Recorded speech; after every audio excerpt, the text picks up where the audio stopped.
You know what? This headboard is incredibly simple. It mixes a little bit of that earthy texture with an old colonial influence, and it's gonna give you that high-end look that you're going for without putting a huge dent in your wallet. Can you believe I made this with a painter's canvas and some carpet tacks?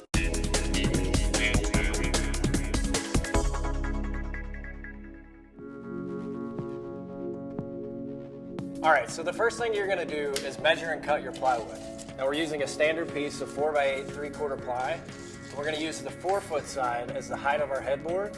So you just need to measure for the width. In this case, we're doing a standard queen size bed. So we're gonna measure it at 60 inches or 5 feet.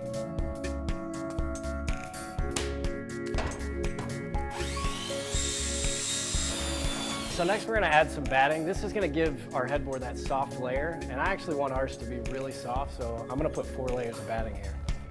I'm using a nice thick layer of batting because this is such a primitive headboard. It needs that layer of softness, so it provides that. So now what we're gonna do is fold our batting back and apply a little spray adhesive.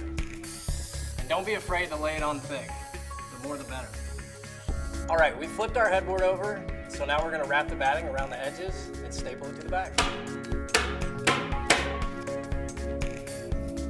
So normally I would take this canvas, throw it at my feet, and paint a wall with it. But actually today, it's gonna give us a layer of warmth and texture that we need to make this headboard look high-end. So the first step in this process is to fold your canvas over, spray the adhesive, make sure you get good coverage here.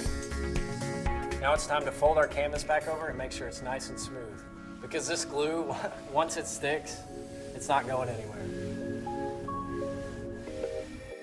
The adhesive's dry, so you're gonna slide this thing off, stand it up, and then you're going to pull this, really stretch it, and staple it to the back.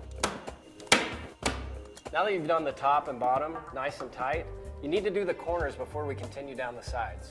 So a sample corner here, you wanna get it nice and tight, and then fold this in so that we get a nice, clean seam here at the corner, and then drive your staple home.